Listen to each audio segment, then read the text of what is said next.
नमस्कार मित्रांनो, मराठी माणूस प्रदीप. गणपती बाप्पा गेले, विसर्जन झालं, पण एक सगळ्यात महत्त्वाची बातमी जी त्यावेळेला गणपतीच्या 10 दिवसांमध्ये 11 दिवसांमध्ये एक बातमी आली.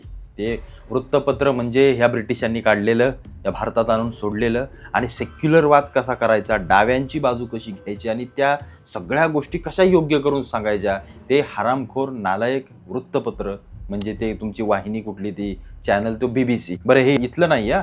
बघा, एक गोष्ट लक्षात घ्या, त्या सगळ्या त्या BBC आणि या सगळ्या लोकांना जो काही राष्ट्रवाद आणि ते जे काही त्यांचं जे सेक्युलरवाद आणि या सगळ्या गोष्टी त्यांच्यावरतीच ते लोक काम करतात. त्यांना बाकी काही घेणं देणं नाहीये. तुम्ही जर त्या व्यवस्थित त्या सगळ्या चॅनलचा तुम्ही जर व्यवस्थित सगळा अभ्यास केला तर तुम्हाला समजेल की BBC नक्की काम काय करतं.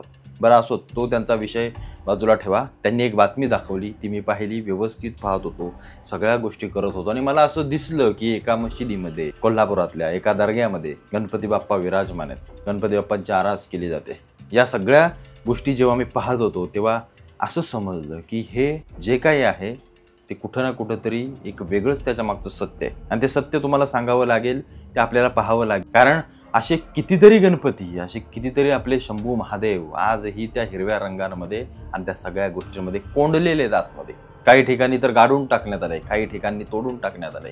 तुम्ही आपला काशी विश्वनाथचं जे काही कॉरिडॉर आणि त्या सगळ्या गोष्टी जर पाहिल्यात तर आपलं जुनं मंदिर ज्याचा ढाचा तसाच्या तसा दिसतोय. चला, कोणी येडं बघून सांगेल किंवा कुठल्याही जगातला माणूस आणला त्याला सांगितलं की हिंदू टेम्पल आहे का मशीद आहे तर त्याला लगेच समजेल की हिंदू टेम्पल आहे. त्याचा खाली पाया तसाच्या तसा आहे आणि वरती फक्त त्यांनी सिमेंटनं त्या सगळ्या गोष्टी केल्यात आणि जिहादी ते लँड जिहाद आणि या सगळ्या गोष्टी केल्यात. ह्या कोल्हापूरमधली तो बाबू जमाल दर्गा जो काय आहे त्याची देखील परिस्थिती हीच आहे. हे BBC वाले काय सांगतायत? BBC वाले सांगतायत की तो दर्ग्याचं माणसं तिथली सांगतायत की पेशव्यांच्या काळामध्ये पेशव्यांनी आमच्या दर्ग्यावरती आणून गणपती बाप्पा चिटकवलाय, बसवलाय. गणेशोत्सवाच्या काळामध्ये 10 दिवस ज्यावेळी गणपती बसतो तर तालमीमध्ये आणि गणपतीच्या दारावर चौकटीवर पूजा अर्चा केली जाते, आरती केली जाते. म्हणजे हिंदू मुस्लिम आता आम्ही पुजारी सगळेजण आम्ही त्यात असतो. हिंदू लोक वगैरे सगळं मोहरमला ते सगळं तिथे येतात. म्हणजे ते हिंदू मुस्लिम सगळे गुन्ह्याबोगिंदांना राहतात. पण एक गोष्ट लक्षात घ्या, हे आर्किटेक्चर पाहताना, ही दगडी वास्तू पाहताना असा कुठला दगडी दर्गा या महाराष्ट्रामध्ये कधी तुम्हाला शिवकालीन पाहायला मिळतो? जरा विचार करा त्याचा. कधी तुम्ही आता फिरता इतक्या ठिकाणी कुठं पाहिलंय? बरं, जगदीश्वराचं मंदिर जे आहे आपलं रायगडावरती, त्याचा घुमट कसा आहे? त्याचा घुमट गोल आकाराचा आहे. त्याचं कारण एक सगळ्यात महत्त्वाचं आहे. गोल आकाराचं घुमट कशासाठी त्यावेळेला बांधलं जायचं?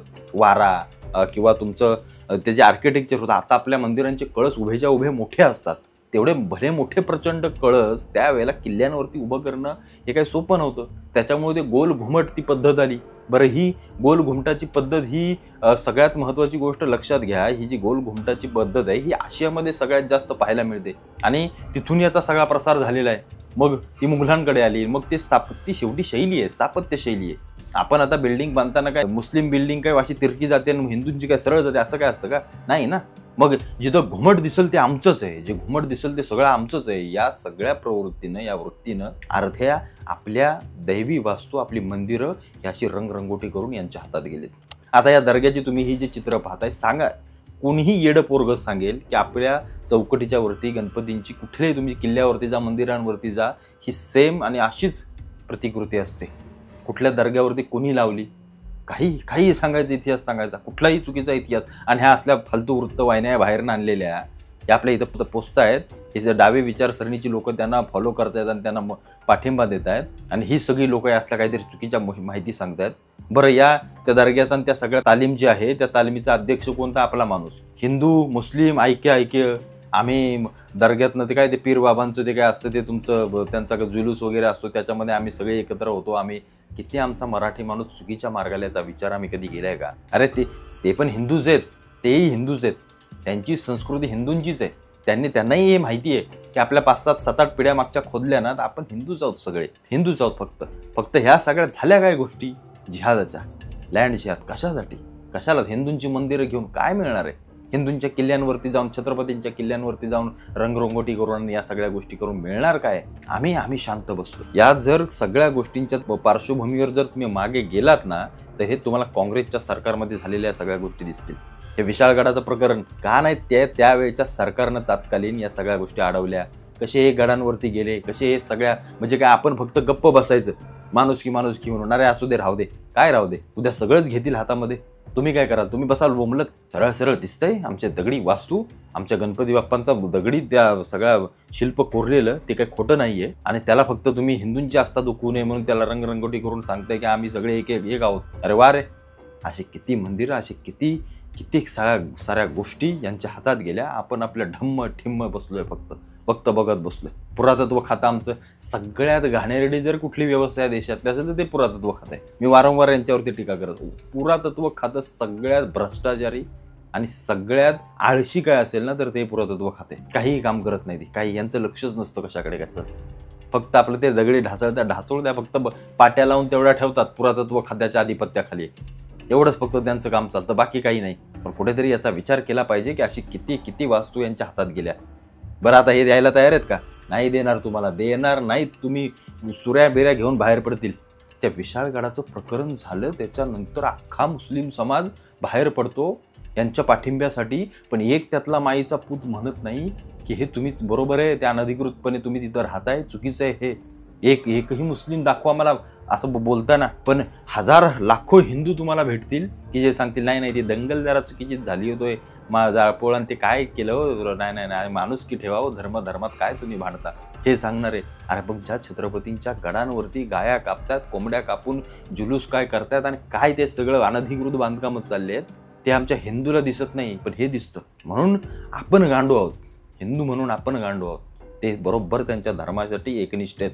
या जगातला शेवटचा मुस्लिम देखील त्याच्या धर्मासाठी कट्टर आणि प्रिय आहे. त्याबद्दल मला त्यांचं खरोखर कौतुक करावं असं वाटतं आणि केलंच पाहिजे त्यांचं कौतुक. कारण ते बघा कसे आहेत. अशा किती वास्तू गेल्या आणि अशा काय झालं आम्हाला माहीत नाही. पुरातन आमच्या सगळ्या वास्तू ज्या आमच्या राजा महाराजांनी आमच्या देवदेवतांनी उभ्या करून ठेवलेल्या आहेत, सगळं जात आहे. आम्ही आमचे फक्त ढिम्म बसलोय. बस आम्ही फक्त तेवढ्या पुरतंच हे करतोय. जरा विचार करा, या सगळ्या गोष्टी एकदा हातातून जायला लागल्या ना परत मिळणार नाही. एकदा त्याचा हिरवा रंग चढला ना तुम्ही घंटा काही करू शकत नाही, काहीही करू शकत नाही. पण हे जे सरकार, ते वक्फ बोर्डाचे जे नियम आणि त्या सगळ्या गोष्टी व्यवस्थित केल्या, नरेंद्र मोदींचे आभार मानले पाहिजेत. कुठे ना कुठेतरी या प्रत्येक विषयाला वाचा फोडतात, त्यांना मानलं पाहिजे. आज देशामध्ये बहुतेक ठिकाणी अनेक वास्तू आपल्याला मिळण्याच्या मार्गावरती मिळतायत आणि आम्ही आमचे सेक्युलर हिंदू, पवारी विचारसरणीचे काँग्रेसी आमचे हिंदू, स्वतःला पाटील म्हणून घेणारे जुन्या काळातले आम्ही पवार, आमचे पवार साहेब आमचे, हे तुमच्या हातून कधी काय जाईल ना तुम्हाला समजणार देखील नाही. अरे तुम्ही जरा विचार करा, तुमच्या बापजाद्यांनी छत्रपतींच्या सैन्यामध्ये भरती होऊन कुठे ना कुठेतरी स्वराज्यासाठी स्वतःचा रक्ताचा थेंब सांडलाय आणि तुम्ही कसली विचारसरणी मानताय? सेक्युलरवादाची. बरं मानू ना, आम्ही माणुसकी म्हणून मानू ना, पण तुम्ही तेवढी दाखवाल तर मानू, नाहीतर तुम्ही आमची मारा ठासून आणि आम्ही माणुसकी म्हणून गांधीजीच्या विचारांची राहतो. नाही जमणार हे. कुठेतरी याचा विचार करा, कारण हे एकदा हातातून गेलं परत येणार नाही, एवढं फक्त लक्षात असू द्या.